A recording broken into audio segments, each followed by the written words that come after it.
Today, we are going to talk about an extremely important topic.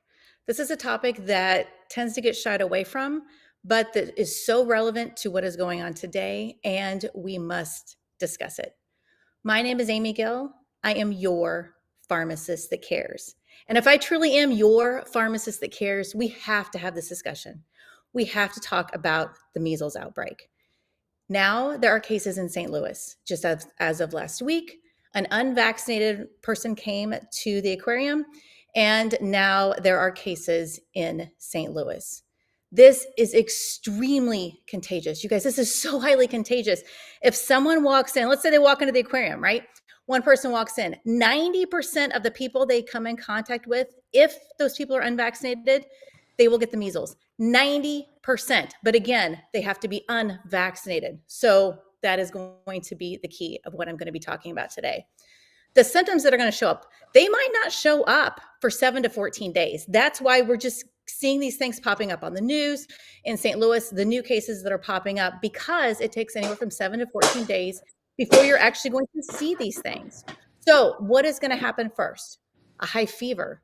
And when I mean a high fever, this fever can actually spike to 104 degrees. Now, that high spike usually is seen when the rash comes, but that definitely can come.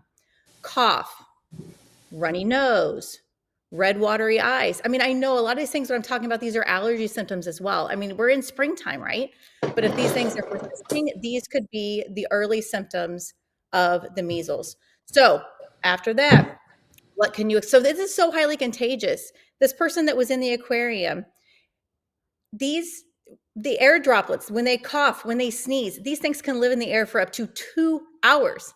They can live on surfaces. So what's going to happen? You're at the aquarium or anywhere else, right? You're with kids, even just you touch things, right? You're going to touch railings, you're going to touch this. What do we tend to do? I'll move my hair, right? I might touch my eyes, my nose, my mouth, all those things without washing our hands properly.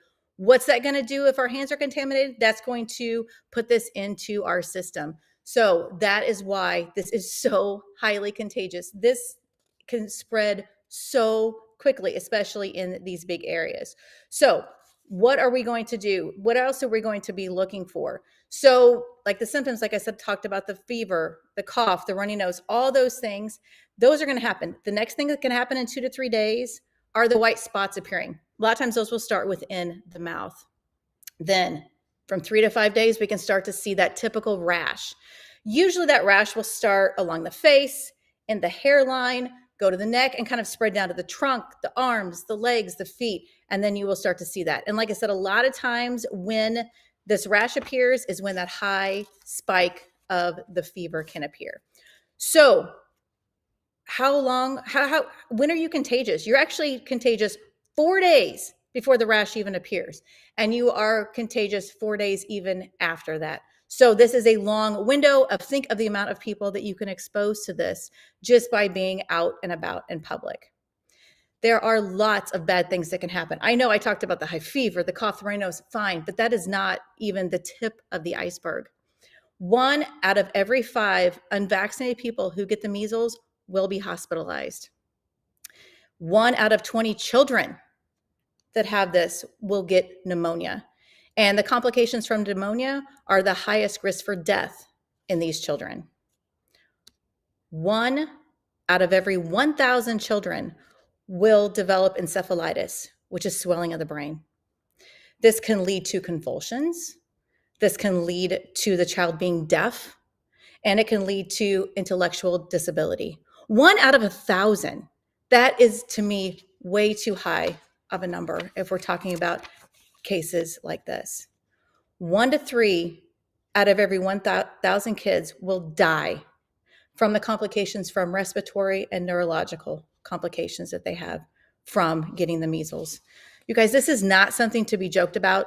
This is not something to take lightly. And I knew that we had to have this discussion today and how important it is that we talk about this.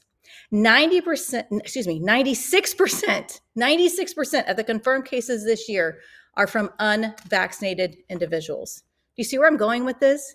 You guys, this is so important to talk to your doctor. If you have kids, talk to the pediatrician, talk to the pharmacist. We must get this under control. It takes 95% of the population to be vaccinated for herd immunity. We have to get back to this. We had this. We had this. It was almost completely eradicated. And now we are going backwards. And there is no reason for this. Who is going to be the most vulnerable? Children, babies are going to be the most vulnerable. Pregnant women, immunocompromised individuals, those are going to be the most vulnerable to getting measles. As a child, you cannot get your first dose until around your first birthday. So, all those first few months, that child can be exposed to so many things. We cannot let those poor children get exposed to measles. They have really not many defenses against it. Just this is something that is so important. How can you do that to a child? Are you going to stay home? I doubt it, right? And are you going to tell the parent they have to stay home till the child is about 5 because they don't get their second dose of the MMR vaccine until they are 5? Once you get 2 doses of the vaccine, you are 90% effective against measles. 97%. I'm not talking about your run-of-the-mill flu vaccine that are a lot lower than that, okay? And I know a lot of people have issues with the flu vaccine and others, but this one is a no-brainer, okay? This one is not really up for debate, and it should not be up for debate. We need to listen to people that actually are professionals, that went to school for this, that have degrees for this. Look at websites that are reputable. This is not something to be joked about. How can we let these cases continue? How can we let this run through our country and others rampant? There is no reason. Like I said, we had herd immunity to this, and we are going backwards. So, like I said, children at age 1, they usually receive the first one, and around age 5, give or take, they'll get their second dose. Now you're thinking, wait a second, what about me, right? Where do I fall into this? Because I think I got the measles vaccine a long time ago, and you probably did. But if you were born between 1957 and 1968, you would have received the first initial MMR, the first vaccine that actually even came out. And they're finding that this is actually not as effective as it should be and as the new vaccine is now. So if you fall into this, you probably need another dose. But if you're like, I need to see, go get some blood work done, get your titers drawn, and see where your immunity falls.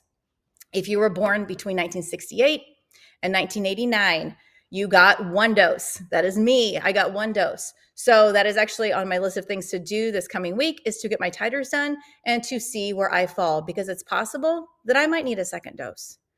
Any people born after that, most of those people got their 2 doses. Everything is fine. So my children, I am not concerned about. I know they are good to go. They got their 2 doses, and most of the young ones are. But again, this is so important that we have to get this done. We have to get back to this. There was a group of children at the aquarium. They have not released what ages those children were, but it was a field trip. Think about it, if these were like little ones, okay, like less than kindergarten that were visiting, they probably didn't have their second dose. And now they were exposed to this just because they went on a fun field trip for absolutely no fault of their own and no reason. Because after 1 dose, you are 93% covered, but 97 is a lot better than 93.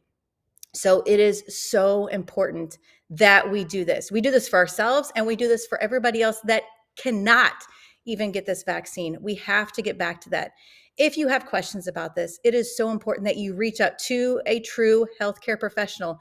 Do not go searching on the internet unless you want to go to the CDC website. There is a lot of good information still on there currently.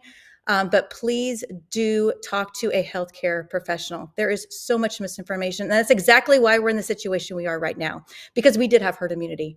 And there is so many false claims being out there. This MMR is not something that even should be questioned. You get it. You take your child to the pediatrician. They get it. Get your titers done if you need to get them done. But we've got to get back to this. We cannot have people dying. Or look at what I talked about, a deaf child, one that is intellectually disabled, one that can now have seizures for the rest of their life because they were unvaccinated and they were exposed to measles. This is so important. I know I threw a lot of numbers at you, but the main thing to know is these numbers were high. They are high for what can happen to the children, what can happen to people that are vulnerable, such as immunocompromised people, but they are extremely high for how effective the MMR vaccine is. So please, I implore you to reach out to someone that wears the white coat that can truly have this discussion with you. This needs to be done now. If you are traveling, you must get it done. You have to have it done at least 2 weeks before you're planning on getting on an airplane and going international traveling. Most places won't even accept you if you do not have this vaccine. And you know what? They shouldn't, because why do they want people exposing a new population to something that was almost completely eradicated? So if you're planning on getting on an airplane this summer, you guys, it's almost mid-May. You better get your titers done for your own safety. And if you are unvaccinated, you need to get it done for the safety of everyone around you. I am not going to mix words about this. This is so important. If you have questions, please reach out to me. Please reach out to your physician, reach out to your local pharmacist. This has to be done. We have to get back to what is important. We have to get back to taking care of everyone around us that can't take care of themselves. Please, please, I implore you to get your titers done if you fell in those ages that I talked about. And if not, please get vaccinated for MMR and for the measles. My name is Amy Gill.